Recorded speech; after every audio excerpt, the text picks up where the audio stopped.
Hello everyone, hi, this is me Prerit and I'm back again today with another video।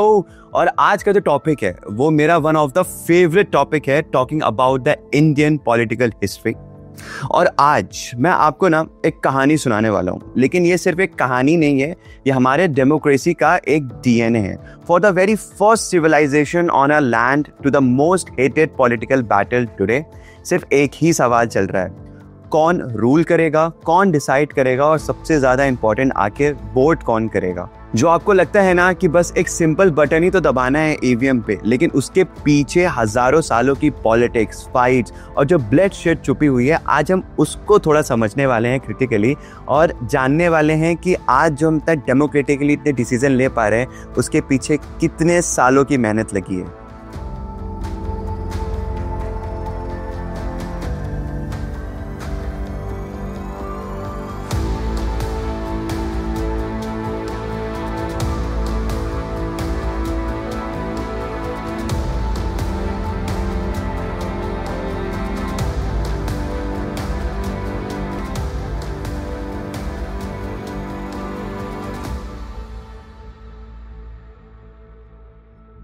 We'll start the video by asking a question to you all। आपके हिसाब से India का first civilisation कौन सी थी? Comment करके बताओ।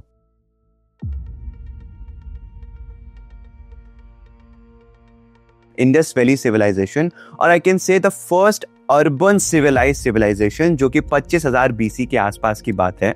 अभी honestly हमारे पास कोई प्रूफ तो नहीं है कि उस टाइम पर इलेक्शंस हुआ करते थे, लेकिन उनकी प्लानिंग, टाउनशिप और लेआउट, इवन ड्रेनेज सिस्टम को देख के हमको ये समझ में तो आता है कि काफ़ी ऑर्गेनाइज्ड और डिसीजन मेकिंग बॉडी हुआ करती थी। मतलब क्या हुआ इसका कि एक काउंसिल ऑफ एल्डर्स और प्रीस्ट हुआ करते थे जो कि डिसाइड करते थे कि कौन लीडर रहेगा ट्रेड के लिए, वाटर मैनेजमेंट के लिए, इवन डिफेंस के लिए भी। मोस्ट हिस्टोरिकन्स ये मान के चलते हैं कि शायद एल्डर्स काउंसिल या फिर कोई प्रधान टाइप का लीडरशिप हुआ करती थी जो डिसीजंस लिया करती थी। और ये बात तो क्लियर है कि लोगों का इनपुट लेना तब भी इतना इंपॉर्टेंट था, चाहे कोई भी फॉर्मल तरीके के इलेक्शंस हो या ना हो।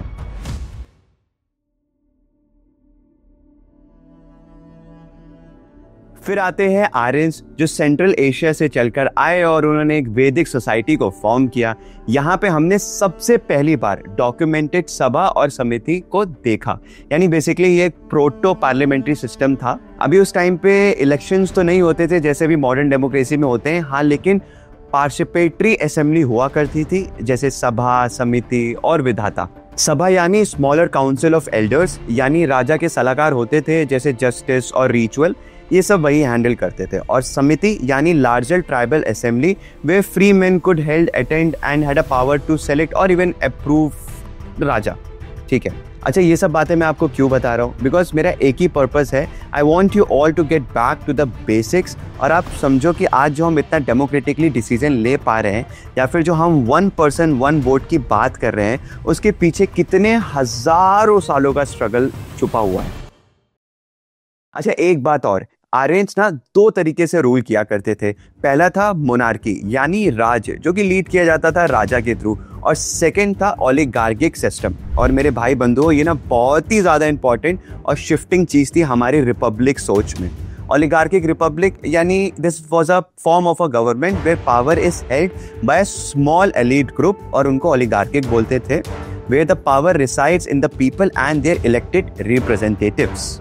अभी थ्योरी के हिसाब से जो समिति थी, उनके कंसर्न के हिसाब से राजा को चूज कर सकते थे या फिर रिप्लेस भी कर सकते थे, बट इट डजंट मीन कि कोई प्रॉपर इलेक्शंस होते थे। हाँ, लेकिन हम प्रॉपर इलेक्शंस के बहुत करीब पहुंच चुके थे यहाँ पे। फिर उसके बाद ऐसे ही हमारे 16 महाजनपद बने। अधिकतर नाम तो आपने सुने ही होंगे, जैसे कि अवध, कांधारा, काशी, पांचाला, मगध, मत्स्य। और इन सब में जो सबसे ज्यादा फेमस या फिर मैं बोलूँ जो फर्स्ट रिपब्लिक जनपदा जो था वो था वाजी, जिसको आज आप वैशाली के नाम से भी जानते हैं बिहार में।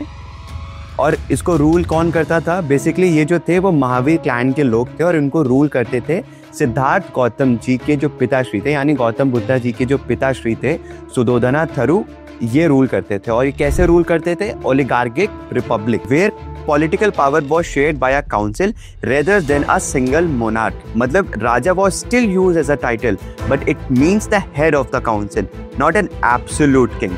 साथ ही साथ जो सेंट्रल काउंसिल थी उस टाइम पर वो 7,707 रिप्रेजेंटेटिव्स को भी संभालती थी।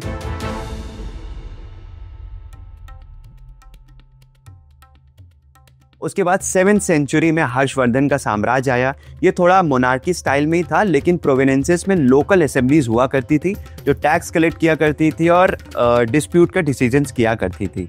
वोटिंग का सिस्टम बहुत लिमिटेड था, मोस्टली उस टाइम पर भी जो था वो एलीट लोग ही वोट कर सकते थे, बट गवर्नमेंट्स में लोकल लोगों का जो इनपुट था वो अभी भी जिंदा हुआ था। फास्ट फॉरवर्ड करते हैं फिर मिडिएवल पीरियड में, तो कुछ खास मुझे ऐसा याद नहीं आ रहा है। हाँ, लेकिन ये सीन आप समझो, एक राजा, एक पार्लियामेंट और एक पूरा देश डिसाइड कर रहा था कि किंग के ऊपर भी एक रूलर होना चाहिए, यानी किंग के ऊपर भी एक रूल होना चाहिए। और ये मूवमेंट था the glorious revolution in England, जो कि हुआ था लेट 60s यानी 1688 में। बेसिकली उनका कहना था कि king is not above the law, राजा कानून से ऊपर नहीं है या फिर राजा कानून से बड़ा नहीं है। और यहीं से शुरू होता है global trend limiting ruler powers and giving people representation. यहाँ से पार्लियामेंट्री सोवर्जिनिटी और बिल ऑफ राइट जैसे कॉन्सेप्ट निकल के बाहर आए, जो कि बाद में डेमोक्रेसी के बैकबोन भी बने। अभी इसके बाद आपने लिबर्टी, इक्वालिटी और फर्टर्निटी जैसे शब्दों के बारे में सुना होगा। ये सिर्फ एक स्लोगन नहीं है, इन्होंने पूरी दुनिया की पॉलिटिकल डिक्शनरी को बदल के रख दिया था। और मैं बात कर रहा हूँ फ्रेंच रिवॉल्यूशन की, जो कि हुआ था लेट 70s यानी 1789 में। प्रेजेंट से लेके फिलोसफर तक सब लोग रोड पर आके डिमांड कर रहे थे कि इक्वल राइट्स हो, डिग्निटी हो और वोटिंग का पावर होना चाहिए। और जब मोनार्की को गिराया गया तो एक सिग्नल पूरी दुनिया में फैल चुका था और लोग चिल्ला चिल्ला के बस एक ही बात बोल रहे थे, not king will decide the future of the country, people will decide the future of the country. बाकी देश के ऑब्जर्वर्स ने ये देखा और उनको लगा कि अब उनको भी आवाज उठानी चाहिए, ताकि अब बदलाव आए तो पूरी दुनिया में आए।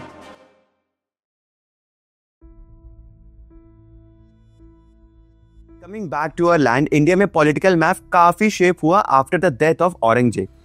मुगल एम्पायर फॉर्मली वीक हो गया और प्रोविंसेस अपनी पावर एसेट करने लग गए, जैसे बंगाल, हैदराबाद, मैसूर, कर्नाटक, और अवध। अलग अलग रूलर्स अलग अलग रूल्स बनाने लग गए और एक सेंट्रल डेमोक्रेटिक जो स्ट्रक्चर था उसका सवाल जो था वो एकदम टूट के बिखर चुका था। और साथ ही साथ लोगों ने दिल्ली की सुनना भी बंद कर दी थी। लेकिन जो लोकल पॉलिटिशियंस हुआ करते थे उनके अंदर अलायंसेस और काउंसिल टाइप का जो सिस्टम था वो अभी भी एग्जिस्ट करता था। फिर उसके बाद 1783 के बाद एक बहुत बड़ा शिफ्ट आया, जब British East Indian company had to become a dominant territory power after the Battle of Buxar in 1764 and the territory of Allahabad in 1765, and they start controlling Bengal, Bihar and Odisha. And why this matter for the Election Commission history? Because these reforms were the very first stage, or I can say very first steps toward the governance in the Council of Colonial India. और ये वही time था जब colonial administration slowly representative council को introduce करने की बात कर रहे थे, लेकिन सिर्फ अपने फायदे के लिए बात कर रहे थे। लोगों को इलेक्ट करने का आइडिया दिखाया जा रहा था, लेकिन वोटिंग राइट्स पर्टिकुलरली सिर्फ एलीट लोगों के पास ही हुआ करते थे। अर्ली 19th सेंचुरी तक एक रिफॉर्म फेव आया राजा राम मोहन रॉय, जिन्होंने सोशल रिफॉर्म के साथ साथ पॉलिटिकली रिप्रेजेंटेशन को भी काफ़ी सपोर्ट किया। और इन्होंने एक मेमोरेंडम सबमिट किया था to the British government asking for the legislative council in India with Indian members. और ये एक बहुत ही इंपॉर्टेंट चीज़ है, यहाँ से हमारे देश के इलेक्शन की और इलेक्शन कमीशन की लीव रखना थोड़ा बहुत शुरू हो चुकी थी। And he also advocated for the freedom of speech, press rights, political awareness and a lot. अभी सती, वुमेन राइट्स, एजुकेशन रिफॉर्म्स, ये सब इन्हीं की ही देन है। कितने महान लोग हमारे देश की धरती पर आए ना। मुझे आपको सुन के मज़ा आ रहा है और मुझे तो बोल के भी कितना प्राउड फील हो रहा है। और इसके बाद आगे जाके सत्येंद्र प्रसाद सिन्हा जी, जो कि बने थे first Indian member of British cabinet under secretary state for India in 1990। इनका काम था प्रेशर बिल्ड करना ताकि इंडिया को वोटिंग और रिप्रेजेंटेटिव राइट्स मिल सके। इसी टाइम पर इंट्रोड्यूस हुआ था डायराकी सिस्टम, जहाँ पर जो पावर था उसको डिस्ट्रीब्यूट कर दिया गया था, जहाँ पर ब्रिटिश काउंसिल देखती थी और साथ ही साथ इन्हीं के ही ब्रिटिश के ही जो रिप्रेजेंटेटिव जो ये इलेक्ट करते थे इंडियंस को, वो मिलके डिसाइड करती थी कि आगे क्या होगा और क्या नहीं।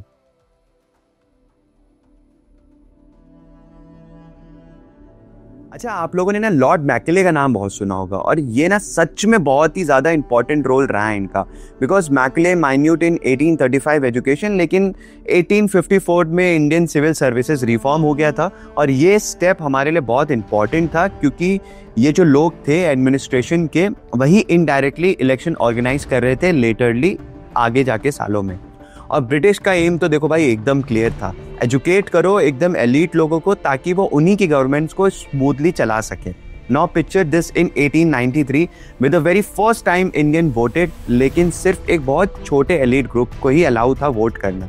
और वोटिंग का टिकट क्या था, लैंड रेवेन्यू पे करो या फिर नो वोट। मतलब मिनिमम जो लैंड रेवेन्यू का जो अमाउंट था अलग अलग कम्युनिटीज़ के लिए अलग अलग था।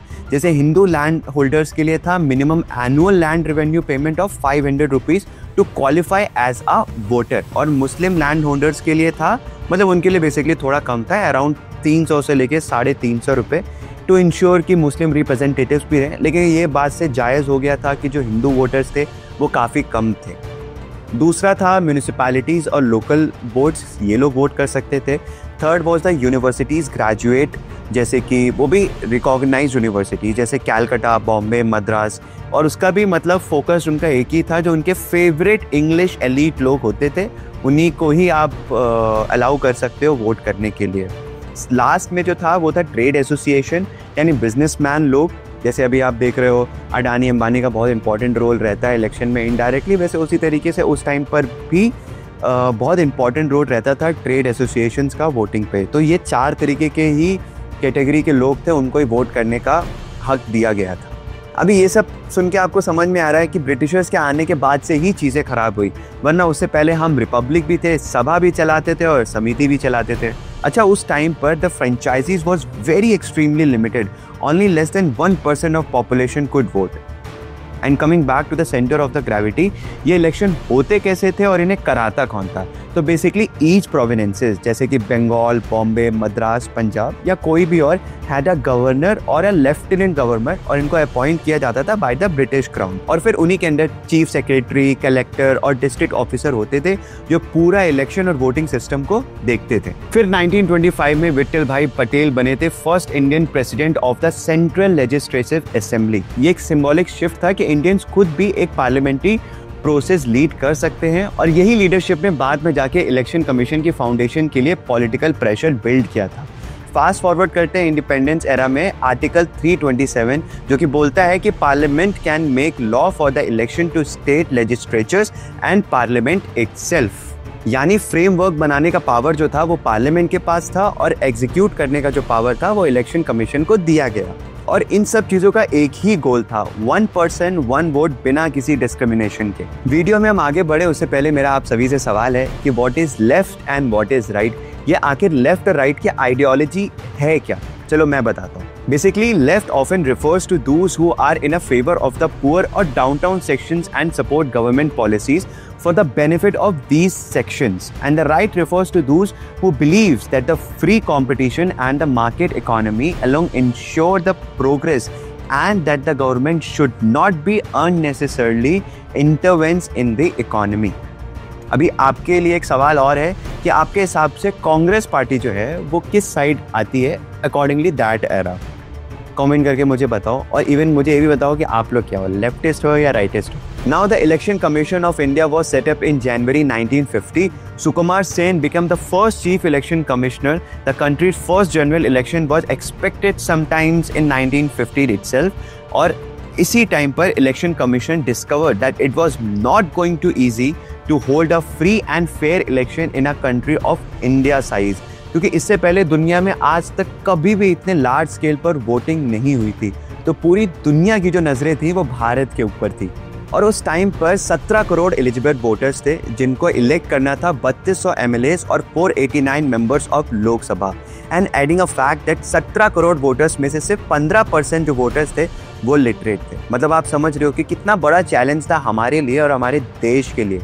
अभी आजकल लोग इन सब चीज़ों को ज़्यादा वैल्यू नहीं देते हैं, इसीलिए मैंने ये वीडियो बनाया है to aware you again and get back to your basics and to know that कितनी मेहनत और कितनी मुशक्क़त के बाद आज हम यहाँ पर पहुँचे हैं। तो यार आप सभी का हक बनता है आवाज उठाने का और सवाल उठाने का भी। अभी आप समझो, उस टाइम पे इलेक्शन कमीशन ने 3 लाख ऑफिसर्स को ट्रेन किया था ताकि वोटिंग को अच्छे से किया जा सके। और सिर्फ इतना ही नहीं, the first general election was also the first big test of democracy in a poor and illiterate country. Till then, democracy exists only in the prosperous countries, mainly in Europe and North America में। 2 बार election postpone कराने के बाद अक्टूबर 1951 से लेके फरवरी 1952 तक में ये जाके फाइनली मुमकिन हुआ। And it took 6 month for the campaigning, polling and counting to be completed.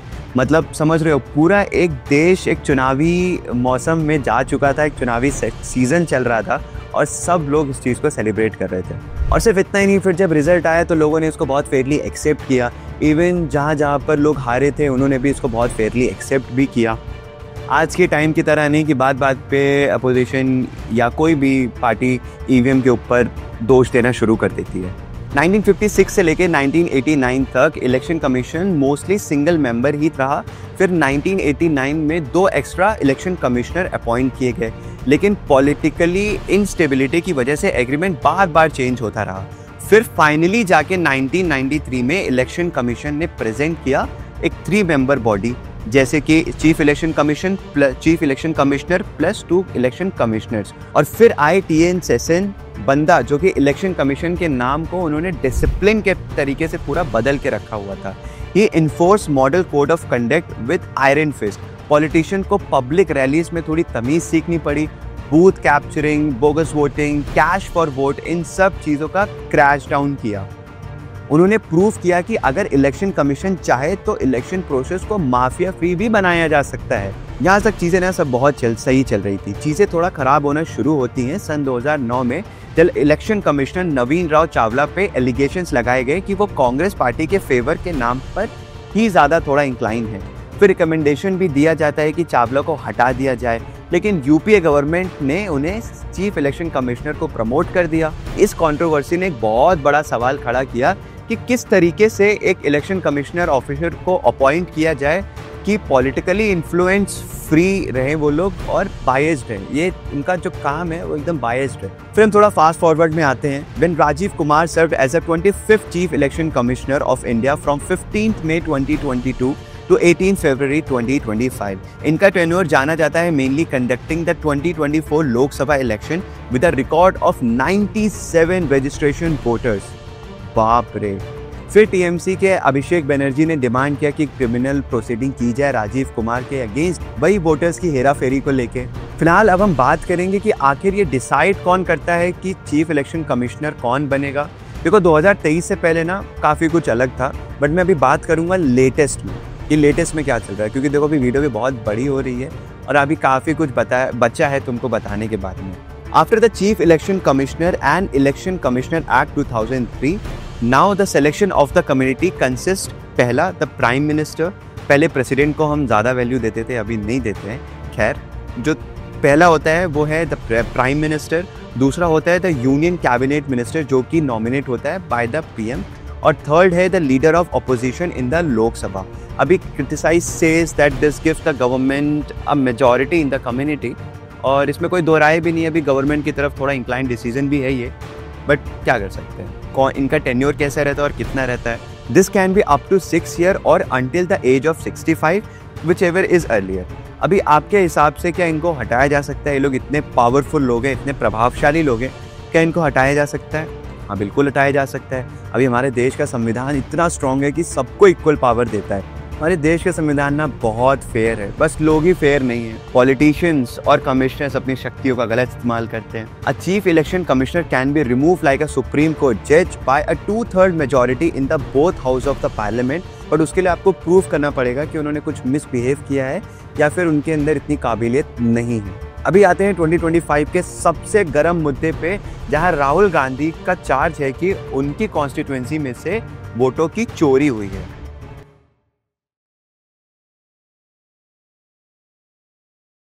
और ये कोई रैंडम बोल वचन नहीं था, इसके साथ उन्होंने एग्जैक्ट नंबर्स भी दिए कि 1,250,000 वोटों की चोरी का दावा है। और ये दावा में भी सही भी हो सकता है, क्योंकि ये इलेक्शन कमीशन का खुद का डेटा है। अभी ये कितना सही है कितना गलत है यार, ये तो अभी जुडिशरी बता सकती है। तो ये जुडिशरी तक मैटर जाए वो डिसाइड करे तो वही बता सकती है कितना सही है। ऐसे टाइम पर लोगों का ये भी बोलना है कि क्या सन 2014 से पहले आपको ये सब नहीं दिखता था कि वोटों की चोरी हो रही है? क्या कांग्रेस के टाइम पे सब चीजें नहीं होती थी? अरे मेरे भाई, बात को समझो। हम आगे बढ़ने की बात कर रहे हैं और आप बार बार पीछे क्या हो रहा था आप उसकी बात कर रहे हो। मैं ये नहीं बोल रहा हूँ कि राहुल गांधी बहुत अच्छा आदमी है या फिर बहुत नेक पॉलिटिशियन है। मेरा कहना सिर्फ इतना है, इतनी कहानी, इतनी रान कथा सुनाने का जो मेरा मकसद है वो सिर्फ इतना है कि आप समझो कि आपको डेमोक्रेसी की तरफ होना है, आपको होना है कॉन्स्टिट्यूशन की तरफ। इतने सालों की मेहनत, स्ट्रगल और इतने लोगों का जो आइडियोलॉजिकली डिसीजन से आज हम यहाँ पर पहुंचे हैं, उसको प्रिवेंट करना कितना ज्यादा जरूरी है। चलो अभी मुद्दे पे आते हैं। Rahul Gandhi accuse the election commission of condoling with the BJP to adding fake people to the voter list practically in Mahadevapura, Bangalore. चलो अभी थोड़ा समझते हैं इस महादेवपुरा के बारे में।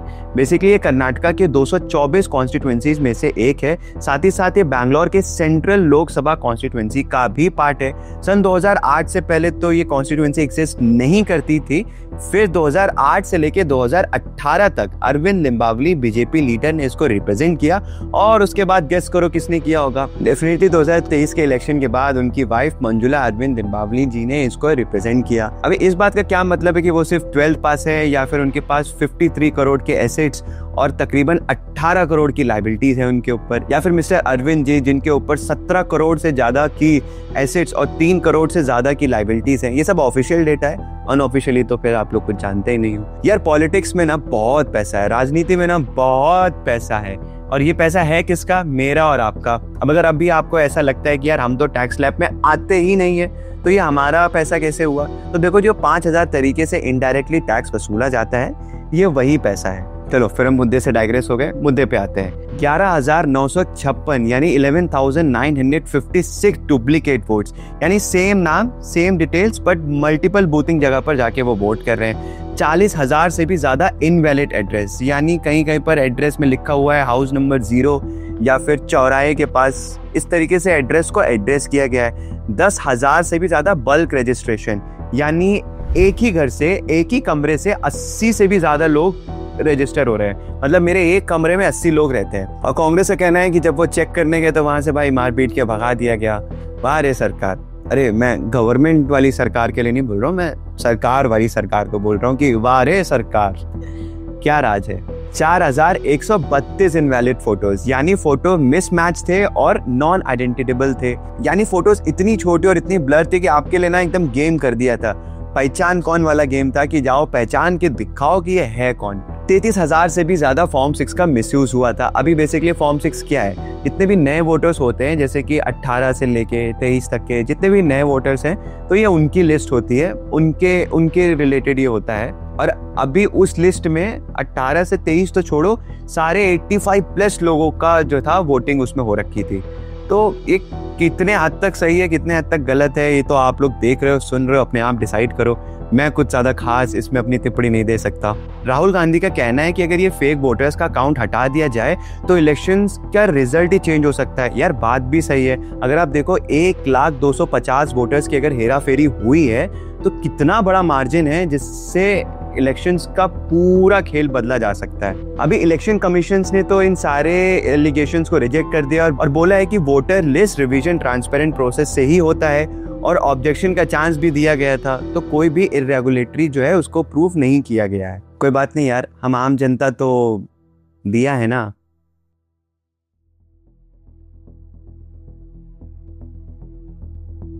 देखो यार, अभी मेरा क्या ओपिनियन है, इस बार मैं इस टॉपिक पे कोई खास टिप्पणी नहीं दूंगा, क्योंकि सच बोलूं तो मैं चाहता हूं कि I want you to go back, think for yourself and get back to your basics.